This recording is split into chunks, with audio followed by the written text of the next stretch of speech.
Bro, week 1, 2024 season, you cannot ask for a better game.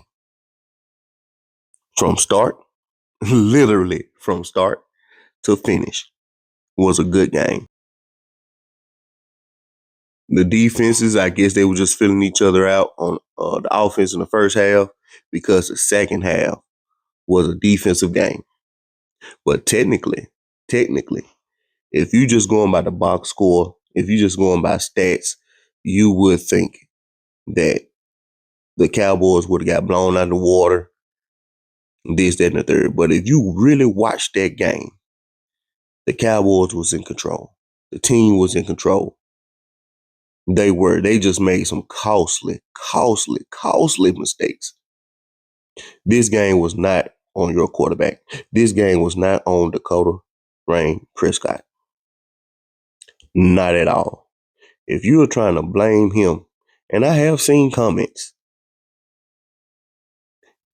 if you're trying to blame him for this game, I have to question your football sanity. I have to question your football mind. Because ain't no way in the world that you're going to blame him.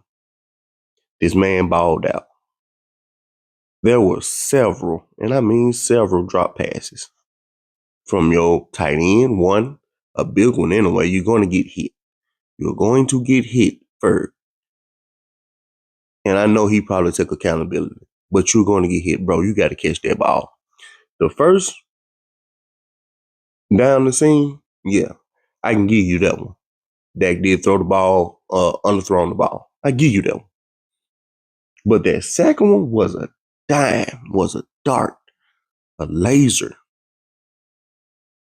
You cannot say Dak put that ball on the money on him between the numbers. He did. And for anybody to say that Dak played like, bro, I really got to question you. Are you just trying to get clickbait? Because honestly, that's what it looks like. That's what it sounds like. Dak did not lose you this game. It was the Sanders fumble after he got caught on this, 50-yard run. And Lamb just dropping the critical passes. Especially in the fourth quarter, bro. That play was beautifully designed. Lamb, you couldn't even walk and hand it to him. That's how good of a throw that was with Dak to CD. You can't tell me otherwise. Post route. Read it beautifully. Threw it beautifully. The ball hit him in his arms. Bro, you can't blame it. You cannot blame it. But, bro, those drops, and that fumble by Miles Sanders. Yeah, at first I was a little pissed. Not gonna lie to you, I was a little pissed about Miles Sanders. First of all, dog, you supposed to be in a burner. You got caught from behind by Zach Bond. Then you fumbled a few plays later, bro. There's almost an offense to get cut. An offense to get cut, man. But defense, let's talk about the defense. Let's switch over. Let's talk about the defense. No. We're going to go ahead. We're going to stick with the offense for right now. The run game. And they still haven't deployed everything that they wanted to do. Pulling with those guards, pulling with the tackles. It was a beautiful sight to watch. I talked about it. I made a Clayton Adams video saying that they was going to be one of the best signings, him and Connor Riley. So far, they haven't disappointed. The physicality, the run style, the power. I said that Javonte Williams will be running back 1. I said that all off season. Yeah, we could use somebody else to go along with him because if Miles Sanders don't pan out, yes, we got a Jaden Blue, but Jaden Blue is hurt right now. I would take 2 of those number 1 picks or at least one of those number 1 picks, man. Go get somebody like Bijan. Or take a second round pick, go get somebody like Charbonnet. Or what's the guy that just got cut from the Seahawks? Martinez. Use a third. No, he got cut. So you don't have to pick up Martinez. Because, yeah, Miles Sanders probably not going to be it. But he played well, except for that fumble. Except for that fumble, man, the offensive line looked good. Your interior, They gonna be hell.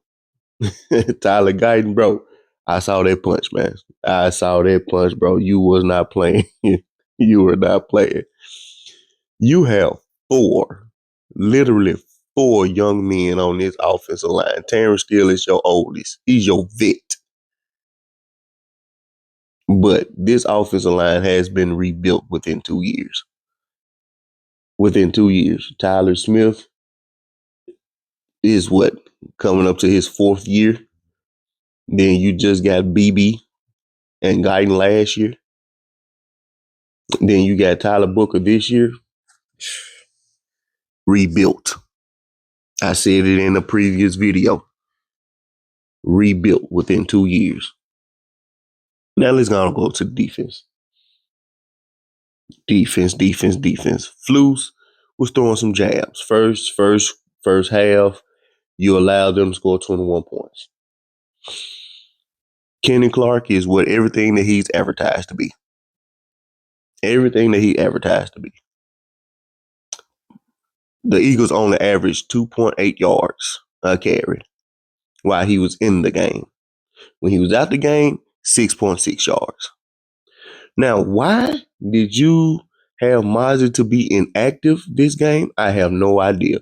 Because their average could have been even lower than that. You could have paired Mozzie with Tor or Solomon Thomas if you want to just be second string. You could have did that. You seriously could have did that because when Tor got in the game, they went after him. Him and Solomon Thomas. They went after both of them. At least you know Mozzie going to at least stand his ground and take some double team. But because the young man is not constantly getting off the ball in this attack style defense, bro, you could have found something to do with him. You literally could have found something to do with him. But I guess since Micah, and I'm going to take it there, I guess since Micah wanted him, and now Micah's out the building, he don't have any more sponsors. And I literally been saying this on Twitter, X, if you will, that Mozzie must only have one sponsor, and that sponsor is probably gone. I hate to say it, but Mozzie actually played better in preseason. Besides this whole entire defense, the young man has 3 different coordinators. Y'all asked him to do 3 different things. So honestly, you have to look at the coaching change. The year before we got there, it was more just vertical, get up and field, get up and field, get up and field. Really not Mozzie's game, to be honest with you. I think he played better last year. He flashed some good stuff, in my opinion, but he kind of showed why did the Cowboys draft him, what they saw. Now we switching up again, and from my understanding, this again, more vertical charge. But hopefully they factor something into the equation to allow Mozzie's superhero ability to flash. If not, you may need to just trade him. I give Shotty for having these guys ready. I give them an A. I give them a solid A. The defense started off first half a D first half. But that second half, they get a solid A from me. Hey man, this your boy Heavy Chevy. Follow me on all social media platforms at Cowboys Politics, and I'll talk to you later. Peace.